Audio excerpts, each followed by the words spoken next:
Hello, race fans. We're back here on the Dropping the Hammer Racing Hour. We're back, as I'm struggling with my English to start things off. For only 30 seconds in, maybe less. Besides that, Alex Gray, along here with Michael Klein. First off, Michael, you actually got to race this past weekend. Why don't you talk to us about that?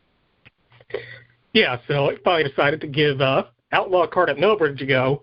This is something that we'd kind of talked about doing for a while, and just figured, you know what, let's go down and do it. Let's get back behind the wheel and sort of shake the rust off. So got to go down there, have a fun time. Basically got the shit beat out of me in one of those. Definitely a fun experience, though. Not sure if we're going to do that again. I'd certainly love to. We'll just have to look and see what goes on, but hopefully we have a bunch of midget races coming up so we can focus on that. Oh, yeah, absolutely. Overall, though, in the end, it's got to be a great feeling to just get back behind the wheel. Obviously, it's been a while with everything that's gone on, so, again, it's just got to be a bittersweet feeling. Yeah, certainly. Definitely would have liked to have done better. We really just ended up in second out of two. So, yeah, it's second. It's all good. Yeah, it'd been a year since this kart had run, so there were definitely some gremlins we had to deal with, and that definitely kind of put us behind the eight ball. Mm-hmm. So if we can get out there and do it again, I'm sure we'll be a lot better. All righty. And obviously it's great to see stuff opening back up. It's a little bit off topic here. The CDC actually just announced that if you're fully vaccinated, you can stop wearing masks in most indoor places. Not all, but most. So that's got to be really good news, especially for a lot of the sports teams out there that even play indoors. Yeah, and I mean, even with that, NASCAR just announced that in an outdoor setting, masks are no longer going to be required. Yeah. So, I don't know if that's going to apply to the two races we're going to go to this weekend. We're going to go to the Indy Gp at the IndyCar race, and we're going to go to the IMSA Mid-Ohio race. I'm not sure what the rules are for those races, but we could see something similar. So, yeah. So, I mean, this is good. It's just a huge step towards normal life once again. By the way, it's most indoor and outdoor locations, so that's a good sign. Obviously, I think Daytona, Darlington, and Kansas all said in their races later in the fall, they're going to have full capacity. So we're getting closer, guys. Don't stop now, please. Don't. All right, and please stop hogging gas. It's not the end of the world, guys. Anyway. Yeah, and please do not put gasoline in plastic bags, okay? I can't believe we even have to discuss that. I can't swear to God, this country has lost its mind. Why in the world would you put gas in a plastic bag? That's flammable. One little spark and, Anyone ever thought about that? Oh, God. Okay. People, am I right? Speaking of people, let's talk about the Nashville Fairgrounds ordeal. They had like a little meeting, a public meeting or whatever. I watched it on the website the other day. Darrell Waltrip was there, including some other racers. And basically NASCAR Twitter started to make fun of this one woman because she said something like, there are 5 NASCAR and Formula One tracks in the area. What Formula One tracks? So, look, I'm waking up and choosing violence with some of these people.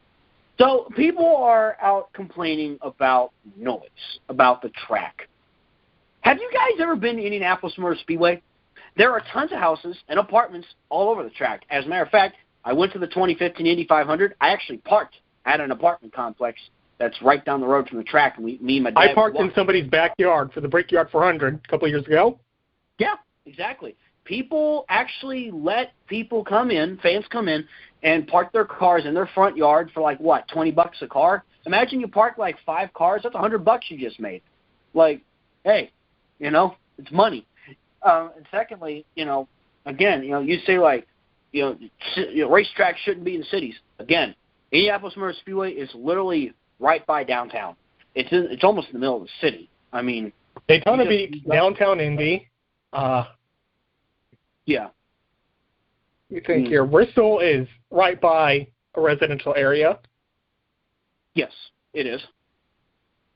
And obviously I get it. Some tracks are built in the middle of nowhere, but still, it doesn't hurt to it's not the end of the world. It's just like, I'm not saying about building, but if you buy a house, if you don't want to hear airplanes take off, don't live near an airport. If you don't want to hear a train go by every time, don't live near a railroad. Don't live near an active railroad track. Same deal with a racetrack, and and then they're talking about we wouldn't have anything past 10 p.m. Well, what's the fun in that? Some of these events go into, depending on weather and other things, they go to 11, 12 o'clock at night. And again, I shake my head of hearing the way that some of these people talk. I'm like, that track's been there for a very, very, very long time. And the problem is, it's older than IMS. Look it up. It is older than IMS. Yeah, 1904, I think, was when that track opened. And the problem is, I think people moved there thinking that the track was going to get demolished, because I know they're building an MLS stadium there, which, by the way, you're not talking about that. For the Nashville soccer team down there. Have you heard a soccer crowd? Has anybody here actually heard a soccer crowd? Oh, I've been to tons of FC Cincinnati games. Trust me, those fans are rowdy. I mean, to the top soccer crowds you can go to. I've never been to those games, but I've watched them on TV. The English Premier League. They are literally singing and chanting the entire time. It is amazing. I mean, heck, the 2010 World Cup, when it was in South Africa, I remember every game.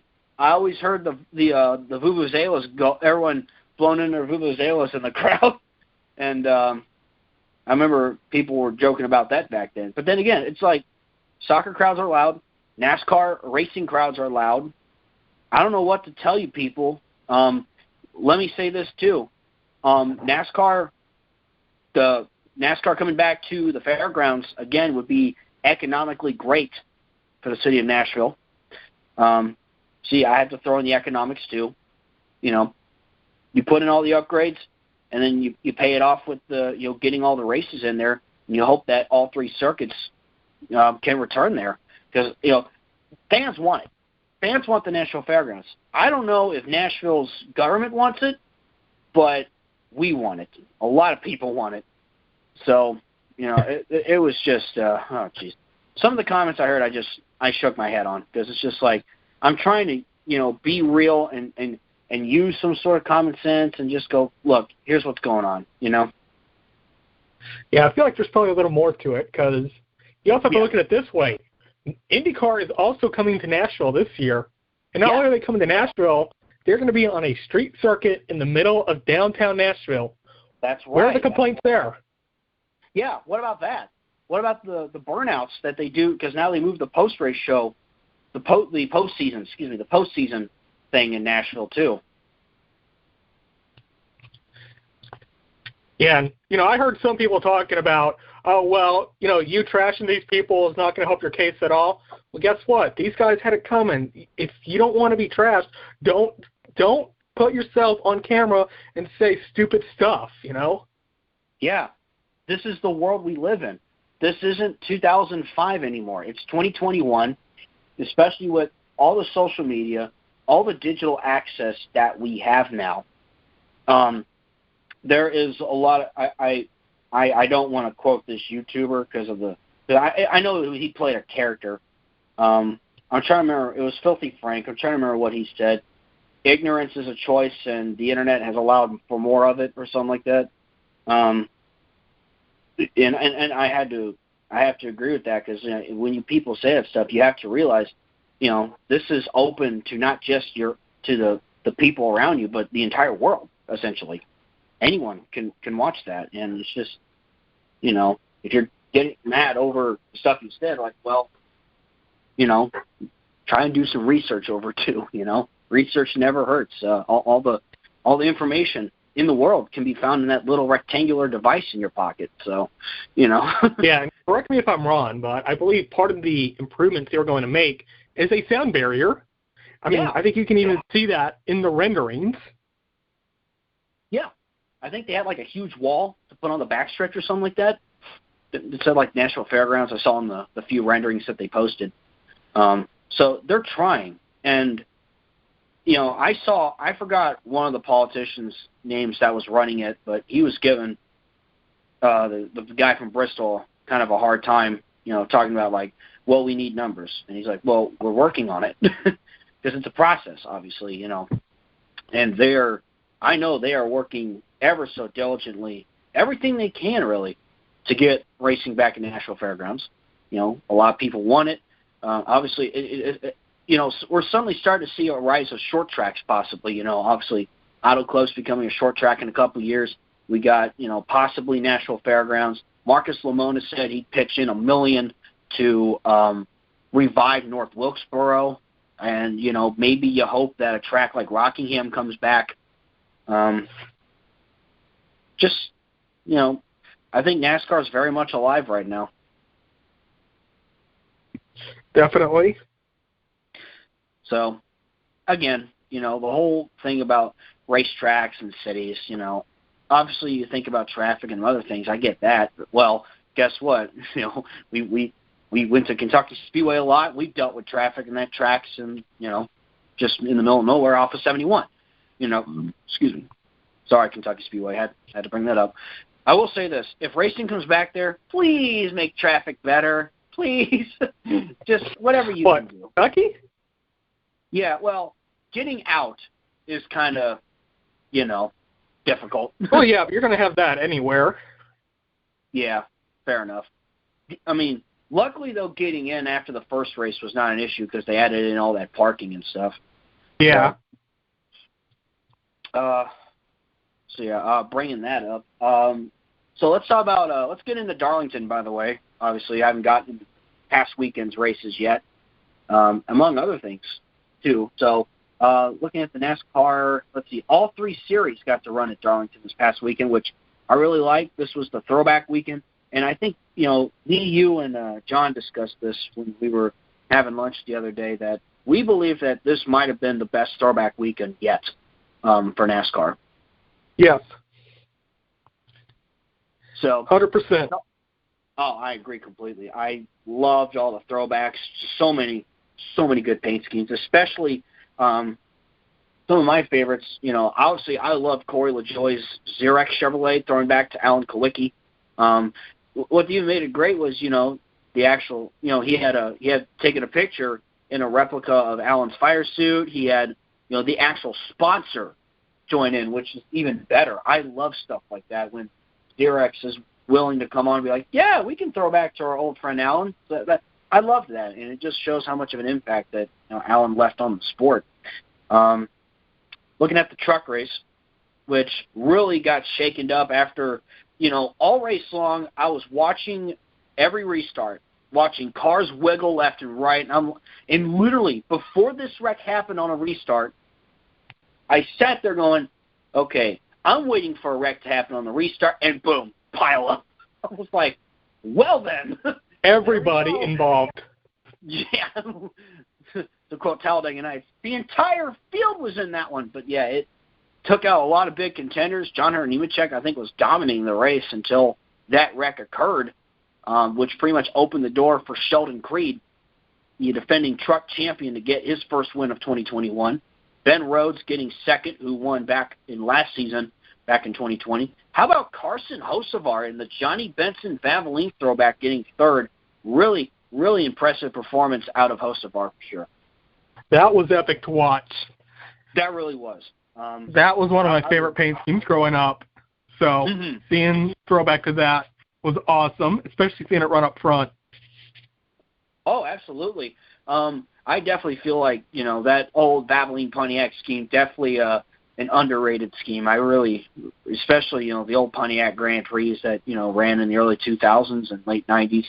I absolutely love Hocevar's throwback in the Truck Series. Thank you for bringing that up. I think Timmy Hill was in the 56. He got 7th. And then also... Wait, he got 7th? Yeah. After getting into that big wreck? Yep, that's what it says in the results. Ah. Jimmy Hill 7th. John Nemechek fought back to get 8th.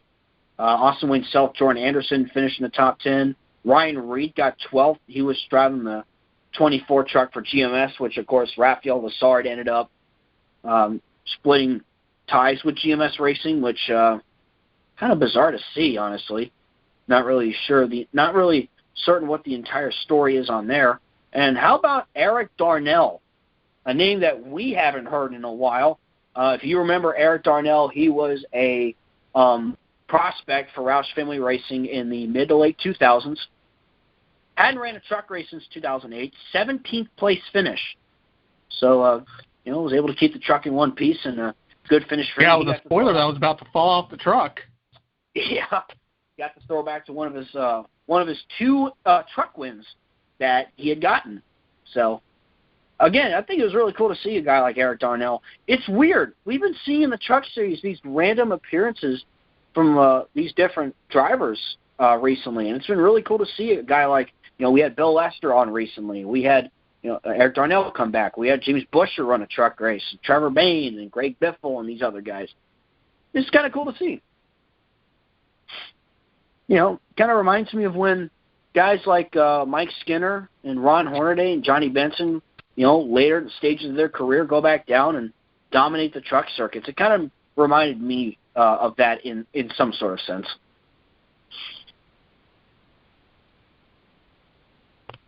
Absolutely. And, I guess we do kind of have to talk about this. Since, we woke up and chose violence today, so let's just go ahead and address it. Sheldon Creed and Marcus Lemonis getting into it over Twitter. Yeah. Wow.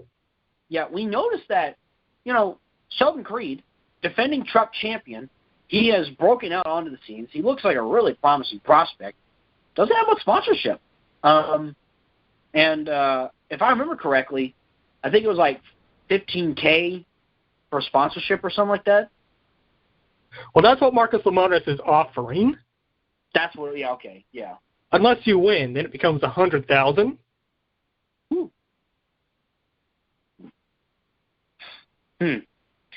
Yeah, I'm not really sure what to think of it.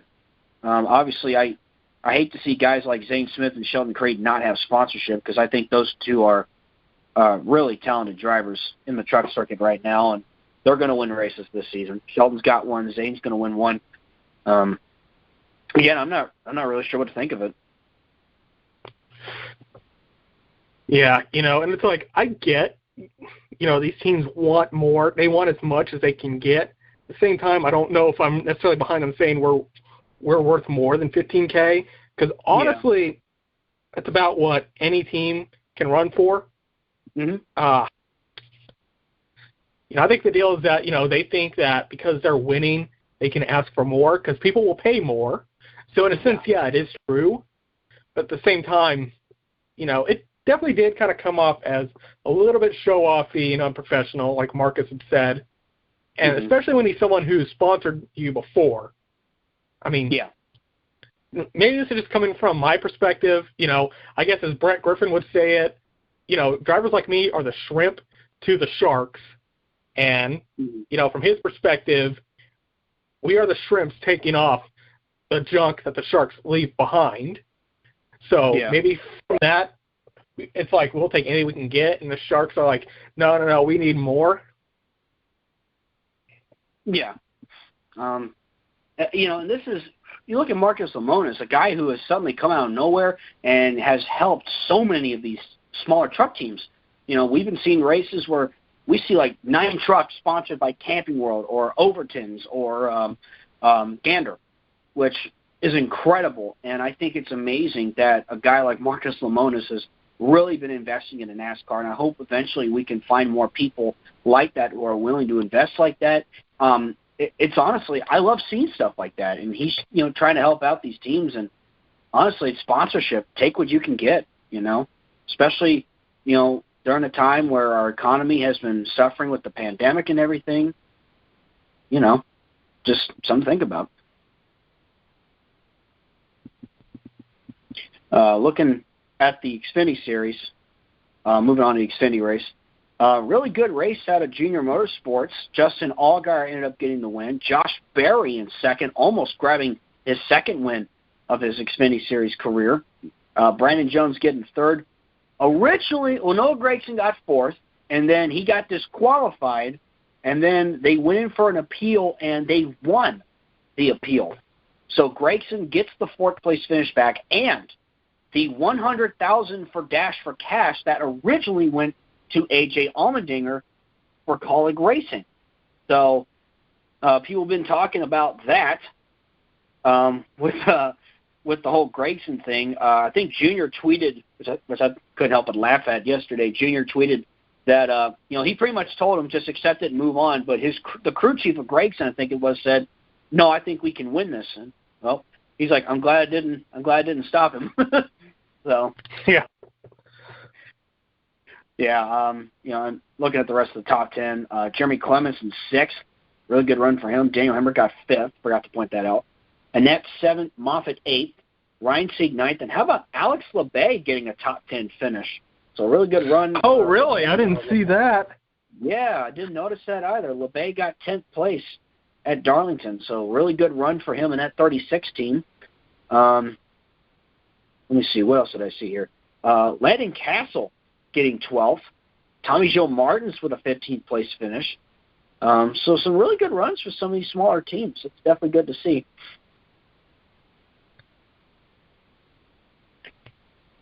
On the topic, by the way, on Junior Motorsports, I actually just made a YouTube video on this. I just released it earlier. Junior Motorsports, Dale Jr. has, for the longest time, Junior has practically said whenever he was asked about, hey, will Junior Motorsports ever open a Cup team? Junior pretty much shot it down and said, no, never happening. Well, now, and I think the next-gen car, which last week got revealed for all three manufacturers, they look beautiful. They got to debut in iRacing on the Pro Invitational Series. You can buy them now.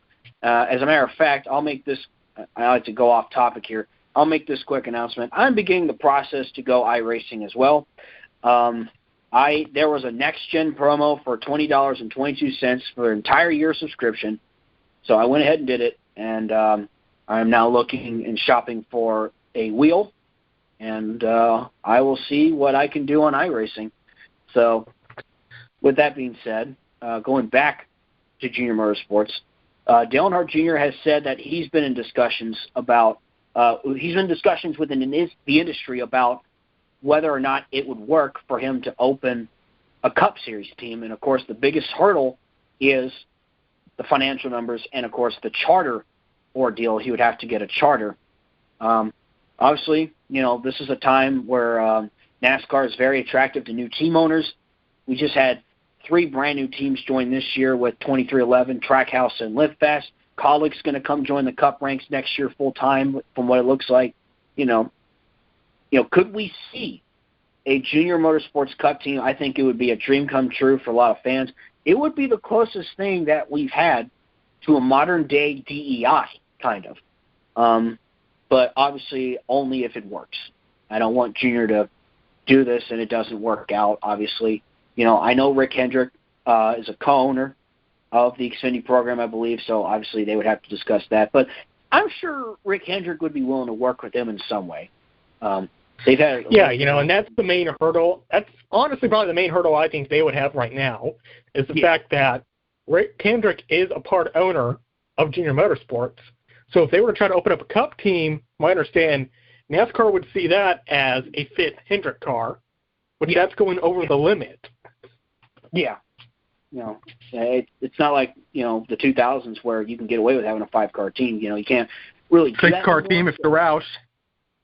Yeah. So that's probably a big hurdle. And I'm sure something can be worked out. Maybe it can be something like, what B.J. McLeod does. because I know his Xfinity team and Live Fast are two completely different operations. So maybe Junior goes that route. Hard to say. In my video, I talked about, if Junior, let's say Junior Motorsports goes Cup racing in 2022, who could be the driver? I had about 5 drivers I listed.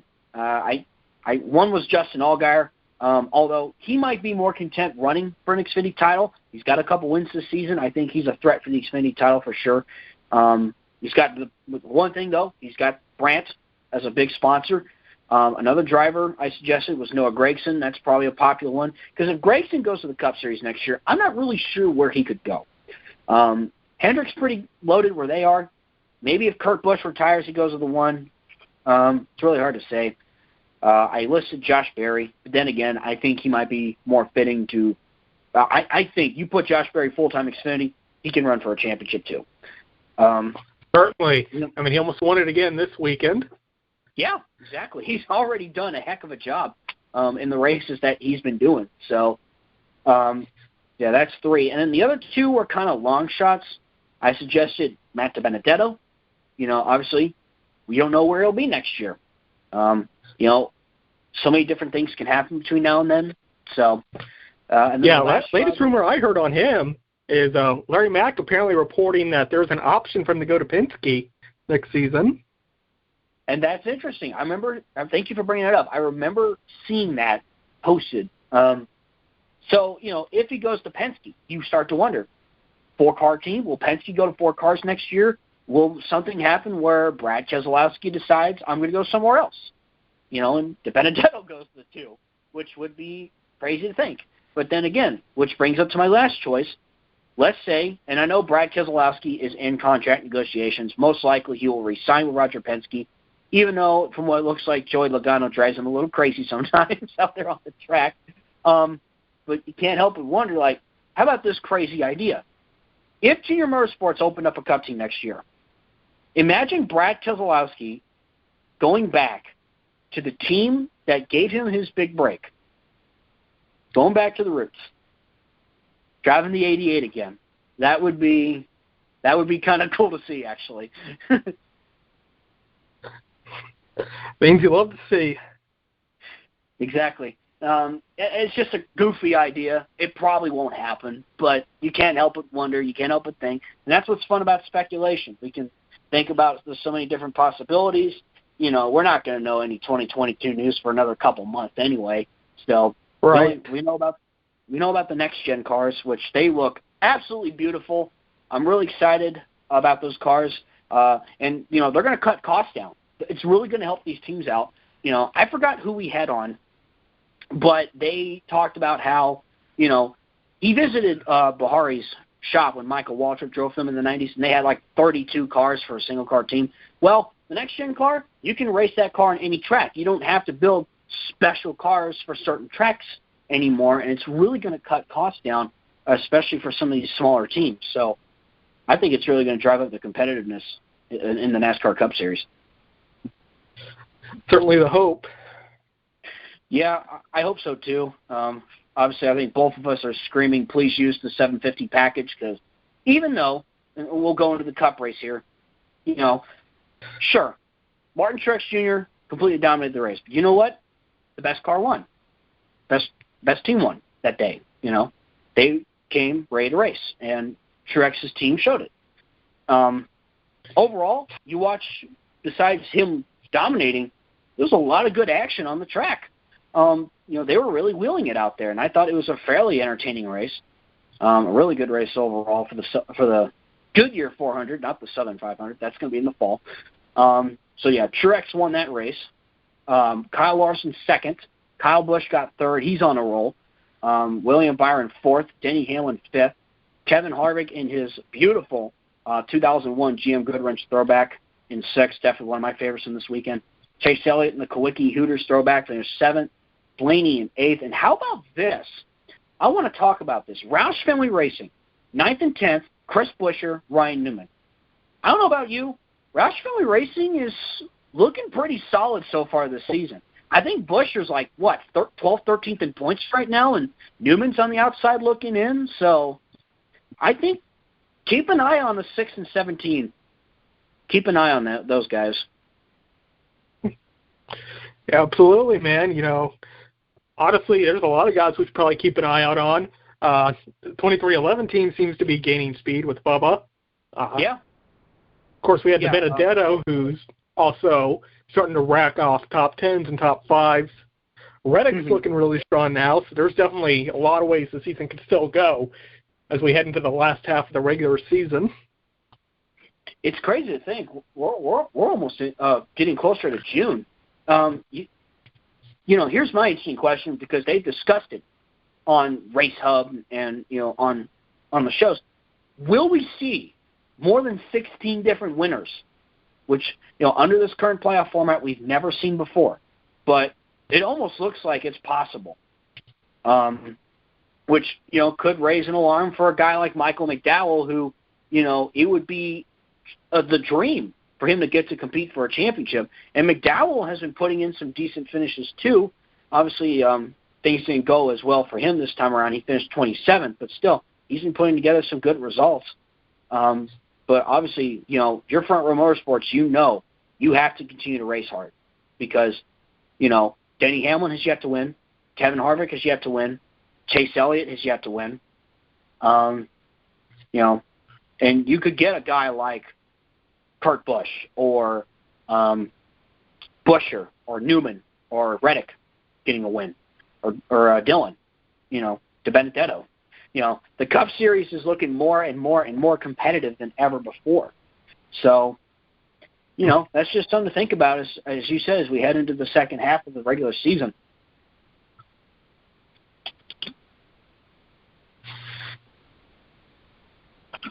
So, we pretty much covered all the races at Darlington.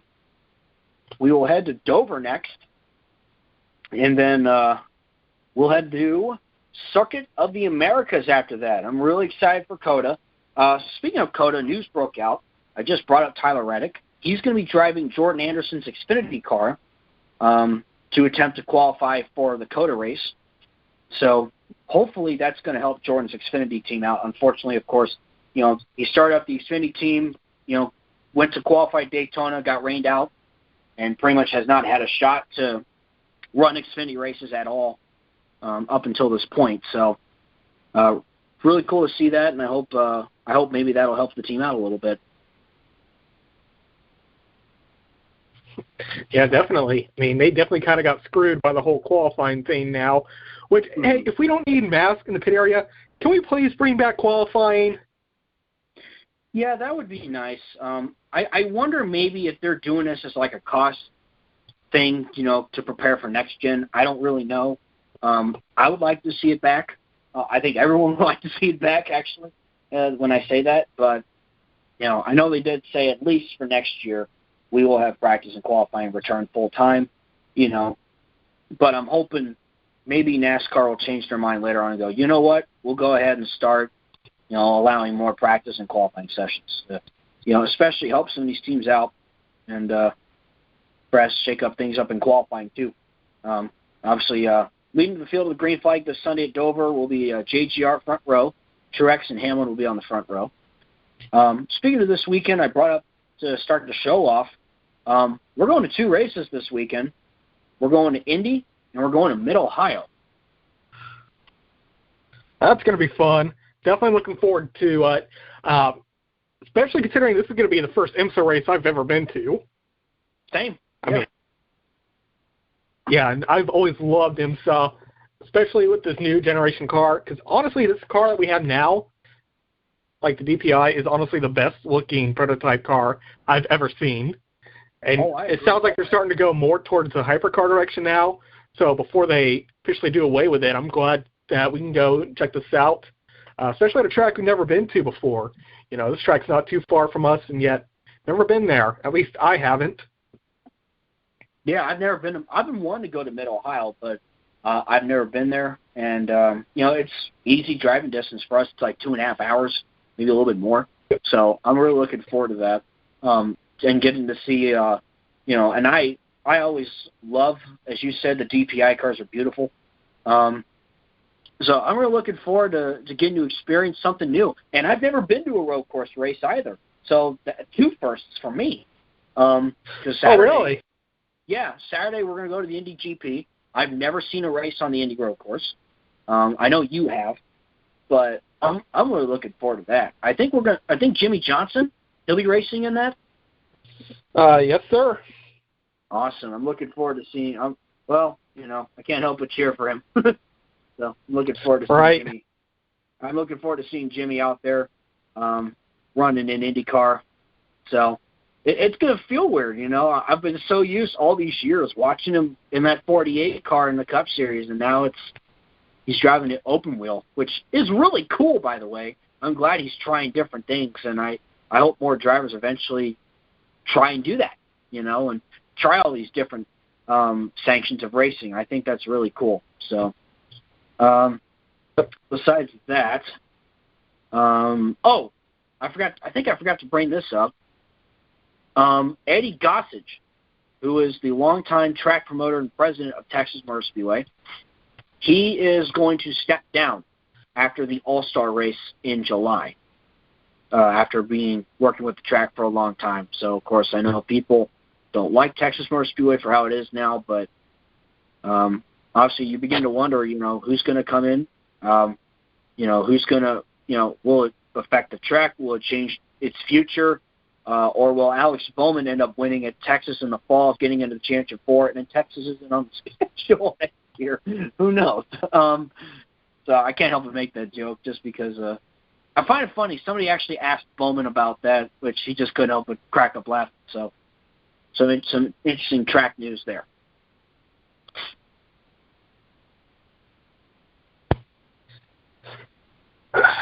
Yep.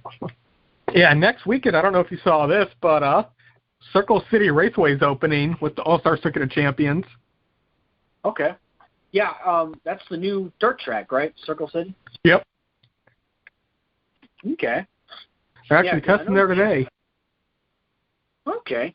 Yeah, I've heard about it. And this is by Indianapolis, correct? Yeah. Okay. Well, definitely would like to check that place out at some point for sure. So. Yeah. And, I guess while we're on the topic of sprint car racing, we have the Outlaws in PA this week. So, of course, time to renew the Outlaws versus PA Posse Rivalry. So far, Outlaws are up 1, which, hey, we kind of expected because the Posse is overrated as hell. Okay, that was probably taking it a little too far. But, yeah, Outlaws are definitely going to beat the Posse this time around. All right. Yeah, I think I saw Brad Sweet. I think he won just recently. Yep. Yeah, so thank you for bringing that up. Obviously, definitely want to do more and bringing up more different forms of racing. I know Formula One also had a race this past weekend, won by Lewis Hamilton. And Nikita Mazepin continues to be a roadblock to some of the other racers, apparently. Yeah, I'm a little concerned for him heading into Monaco because he could legitimately end up in the harbor. Yeah, boy. Or in the swimming pool. Not like anyone would really care. Or, he could end up doing the Ragunathan where he cuts turn 1. Yep. If anyone were to do that, it would definitely be him. Unfortunately. It's just, you kind of shake your head at how he's been performing, And I feel bad for Mick Schumacher because I know he's giving it his all out there. And, I know with Haas, I think they had the Ferrari engines, and we all know the whole debacle there. So, and let's see. Oh, so new Xfinity rule, by the way. Bob Parker's posted this. The left and right side rear coil springs must completely contact the upper and lower rear spring mounting plates at all times. The left and right rear coil springs must be active in supporting the rear weight of the vehicle. Previously, it was only at Daytona and Talladega. And when somebody asked, was this because of Gragson, Bob Parkhurst replied, it appears that way. Yep, so what that tells me is that they were able to find a loophole in that, and they knew they would win it. And, of course, now that that's been exposed, they have to close the loophole. Of course. That's how it is sometimes. So, yeah, that's an interesting point that they probably, found that loophole. And there you go. All right, so I think that about covers everything that we needed to talk about today. Excuse me. We talked quite a bit, especially the whole Nashville thing. Oof. But anything else that you wanted to bring up real quick? I think I just about covered everything for today. All righty. Well, that'll go ahead and wrap things up here on the Dropping the Hammer Racing Hour. Thank you guys so much for listening to this edition once again. We'll be back soon. We'll talk about our fun at the Indy Gp and the IMSA race at Mid-Ohio. You guys stay safe out there. Looks like we can stop wearing our masks in most places, which is awesome. So getting close to freedom, or to quote the band Pop Evil, I can finally breathe again. Besides that, thank you guys so much for tuning in. Do not stock up on gasoline, please.